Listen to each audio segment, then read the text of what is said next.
2002లోకి వెళ్ళాం. ఇంకా దెయ్యాలు భూతాలు ఏంటి రామరాజు అన్నాను. తేలిగ్గా తీసేయకు, నా కళ్ళతో నేను చూశానని చెప్తున్నానుగా సీరియస్గా చెప్పాడు రామరాజు. ఏం చూసావు నీ కళ్ళతో అని అడిగాను. చెప్తే విలువుండదు. నేను ఫేస్ చేసిన ప్రతిదానికి నువ్వు రీజనింగ్ ఇస్తావు, కొట్టిపడేస్తావు. అది ఎవరికి వాళ్ళు చూడాల్సిందే. నేను కొద్దిసేపు మాట్లాడలేదు. తర్వాత ఒక నిర్ణయానికి వచ్చినట్టుగా అన్నాను ఇలా. ఎందుకు ఆ పల్లెటూరులోని మీ ఇల్లు నేను ఒకసారి చూడాలనుకుంటున్నాను అని. సరే కానీ అక్కడ ఏదైనా జరగరానిది జరుగుతుందేమోనని నా భయం అన్నాడు రామరాజు. ఆ భయం నాకు లేదన్నానుగా. సరే నీ ఇష్టం. ఈ మాట చాలాసార్లు అడిగావు కాబట్టి వెళ్ళాలనుకుంటే వెళ్ళు. అయితే ఆ ఇంట్లో ఓ 2 రోజులు మాత్రమే ఉండి వచ్చే. ఒక విషయం, జరుగుతున్నదేంటో చూడడమే కానీ నువ్వు మాత్రం రిస్క్ తీసుకోవద్దు. అసలు అటువంటి రిస్క్ ఏదైనా జరుగుతుందనే అనుమానం వచ్చినా సరే వెంటనే ఇల్లు వెకేట్ చేసి వచ్చి. ఓకే అన్నాను. అయితే ఎప్పుడు వెళ్తావో చెప్పు. ఆ ఊర్లో మా మేనేజర్కి ఫోన్ చేసి చెప్తాను. కావలసినవన్నీ చూసుకుంటాడు. వాచ్మెన్ నారయ్యకి చెప్పి పెట్టమంటాను. రేపటి నుండి కోర్టుకి సెలవులు కదా, ఎల్లుండి వెళ్తా. రామరాజు వాళ్ళ తాతగారు ఈ గ్రామంలో ఈ భవంతిలోనే కాపురం ఉండేవాళ్ళు. వాళ్ళది పేరు మోసిన జమీందారుల కుటుంబం. అప్పట్లో ఈ బిల్డింగ్లో దెయ్యాలు గియ్యాలు లాంటివేం లేవు. రామరాజు వాళ్ళ నాన్నగారి హయాంలో ఈ ఊరు వదిలి వాళ్ళు హైదరాబాద్లో స్థిరపడ్డారు. అప్పటి నుంచి ఈ ఇల్లు లాక్ చేసి ఖాళీగా ఉంచారు. అప్పటి నుంచే ఈ దెయ్యాల గోలంతా అన్నాడు మేనేజర్ ప్రభాకర్. నేను మాట్లాడలేదు. అతన్ని గమనిస్తూ వింటున్నాను. వాళ్ళకి 100 ఎకరాల పొలం ఉండేది. అంతా మాగాని. అది ఇప్పటికీ ఉందనుకోండి. ఆ పొలం వ్యవహారాలే నేను చూసుకుంటూ ఉంటాను. నారయ్య ఈ భవంతికి కాపలాగా ఉంటాడు. ఏదైనా రాత్రి 10 గంటల వరకే ఉంటాడు. ఆ పైన వాడికి భయమే. మళ్ళీ ఉదయం వస్తాడు. నాదైనా వాడిదైనా ప్రాణం ప్రాణమే కదా అన్నాడు మళ్ళీ ప్రభాకర్. మరి రామరాజు ఈ ఇల్లు పొలం అమ్ముకోవచ్చుగా అన్నాను నేను. ఎవరు కొంటారు? అతడి ఇంట్లో పొలంలో దెయ్యాలు తిరుగుతుంటాయి అన్నాడు ప్రభాకర్. పొలంలో కూడా ఉన్నాయా దెయ్యాలు అన్నాను. మొదట పొలంలోనే కనిపించాయి, ఈ మధ్యనే బిల్డింగ్లో. దాంతో పొలం విలువ బొత్తిగా పడిపోయింది. మొదటి నుంచి ఇక్కడ ఉన్నవాడిని గనుక ఏదో తంటాలు పడి నేనే కౌలికి చేస్తున్నాను. ఈ పొలం కొనుక్కుంటే ఈ ఊళ్ళో ఎక్కువ ఎవరికి ఉపయోగం ఉంటుంది అని అడిగాను. ఎవరికనేముంది, ఎవరికైనా ఉపయోగమే, ఈ దెయ్యాల బడిత లేకుంటే అన్నాడు ప్రభాకర్. నా ఉద్దేశం అది కాదు. రామరాజు వాళ్ళ పొలాలను ఆనుకొని ఎవరి పొలాలు ఉన్నాయి అని. ఒక్కరివంటూ ఏం లేవు, చాలామంది ఉన్నాయి అని ఇక తాను వెళ్తానన్నట్టుగా లేచి నిలబడి, మధ్యాహ్నానికి రాత్రికి నారయ్య భోజనం పట్టుకొస్తాడు. మీకు ఏది కావాలన్నా నారయ్యకి చెప్పండి. కానీ రాత్రి 10లోగా అతన్ని ఇంటికి పంపించేయండి. పాపం పిల్లలు గలవాడు. ఎందుకైనా మంచిది. మీరు కూడా జాగ్రత్తగా ఉండండి. ఇక ప్రభాకర్ కదిలాడు. అతను వెళ్ళిన తర్వాత ఇంట్లోకి నడిచాను. క్యారేజ్ డైనింగ్ టేబుల్ మీద ఉంది. టిఫిన్ చేయడానికని డైనింగ్ హాల్లోకి వెళ్ళబోతూ ఎందుకో అటు డ్రాయింగ్ రూమ్లోని టీ పాయ్ వైపు చూశాను. అక్కడ టీ పాయ్ మీద ఉన్న గ్లాస్లో ఎర్రటి ద్రవం ఉంది. దగ్గరికి వెళ్ళి పరీక్షగా చూశాను. అది కాదు, రక్తం.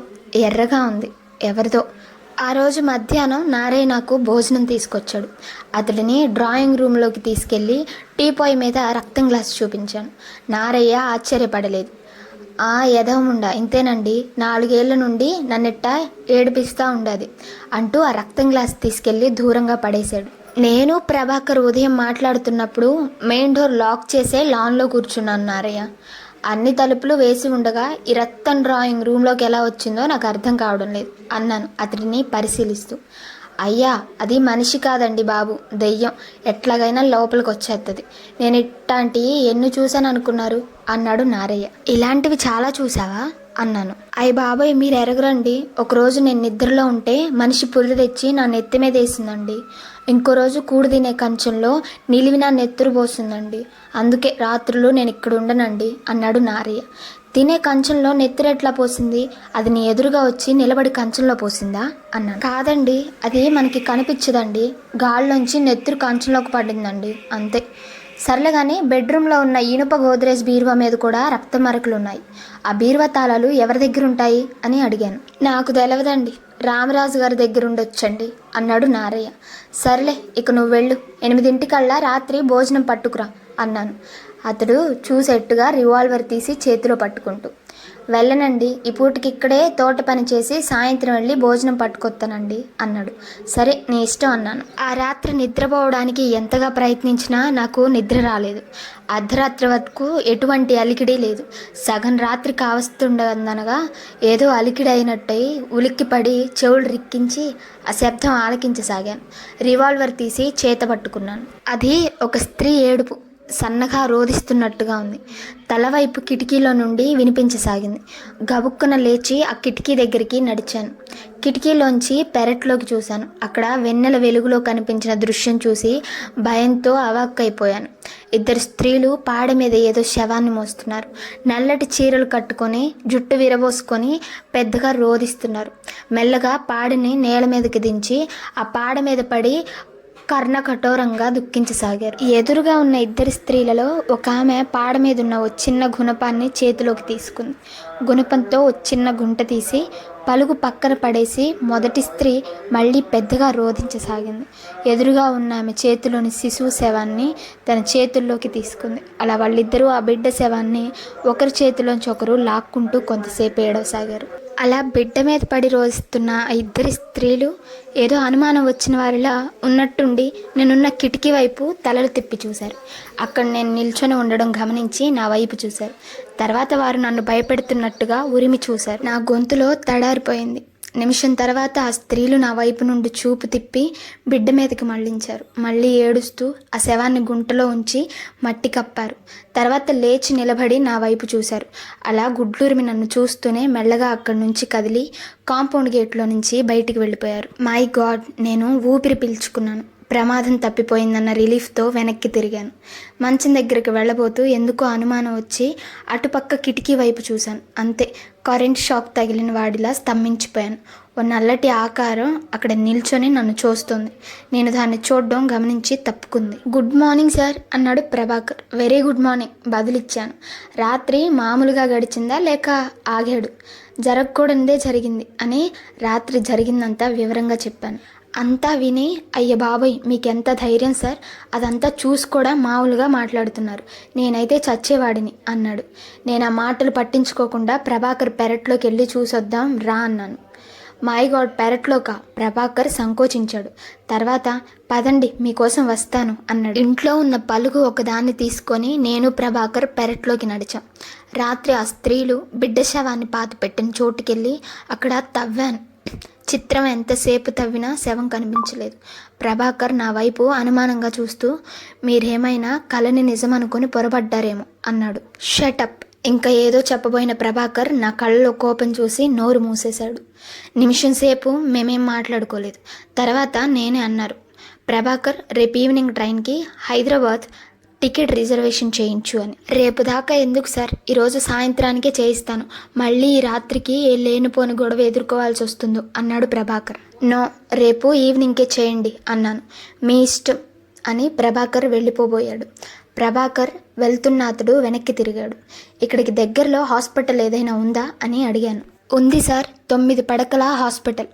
అక్కడ కాన్పులు చేస్తారా అని అడిగాను. చేస్తారు, ఏ అన్నాడు అర్థం కానట్టు.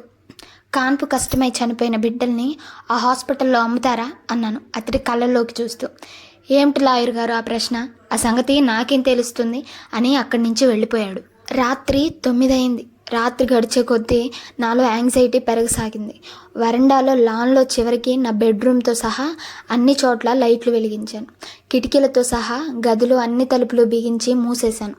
రివాల్వర్ తల దగ్గరే పెట్టుకొని పడుకున్నాను. సగం రాత్రప్పుడు నిద్రలోనే ఏదో కర్తవ్యం గుర్తొచ్చినట్టయి గబుక్కును మేల్కొన్నాను.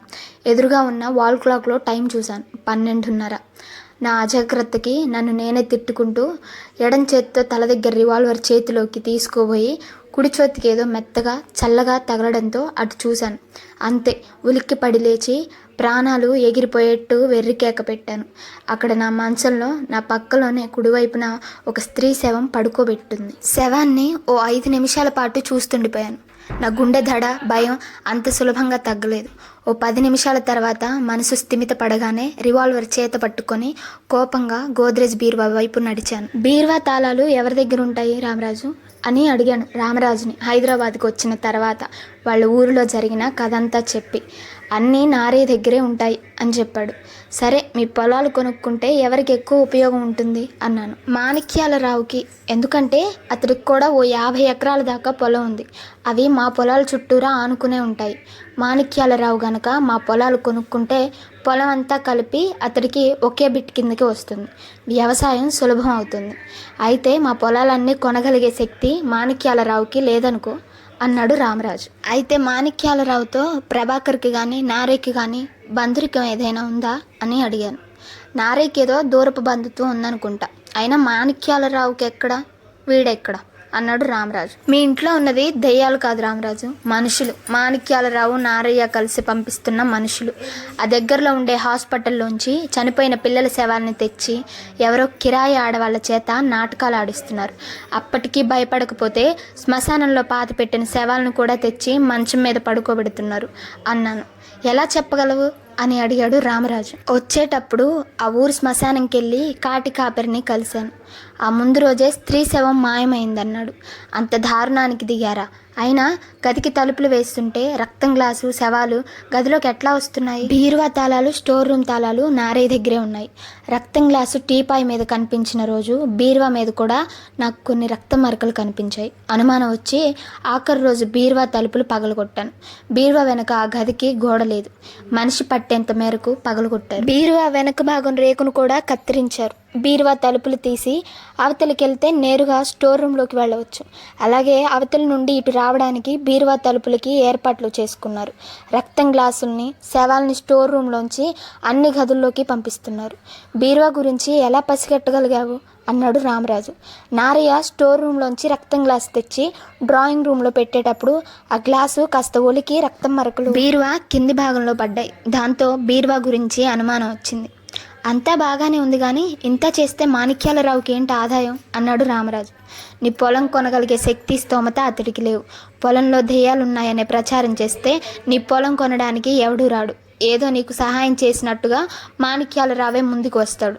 చౌకగా నీ పొలం కొని తన పొలంలో కలిపేసుకుంటాడు. అదే ఆదాయం. ఇప్పుడు మనం ఏం చేయాలంటావు అడిగాడు అచ్యుత రామరాజు. డబ్బు తీసుకోకుండా పొలం మాణిక్యాలరావుకి రాసియాలి. లేదంటే పోలీస్ స్టేషన్కి వెళ్ళి దెయ్యాల పోరుతో జనాలను బెదిరిస్తున్నాడని ముందు మాణిక్యాలరావు మీద కేసు పెట్టాలి. సాక్ష్యంగా నన్ను పెట్టాలి. ఒళ్ళు మండి అన్నాడు. సరే, రేపే పోలీస్ కంప్లైంట్ ఇద్దాంలే అని ఏమీ తెలియక అడిగా. మరీ అంతగా కోపగించుకోకోయ్ my dear friend Chakrapani. Achyuta Ramaraju నన్ను ప్రేమగా కౌగిలించుకున్నాడు. సమాప్తం. వీడియో నచ్చినట్లయితే లైక్ చేసి సబ్స్క్రైబ్ చేయండి.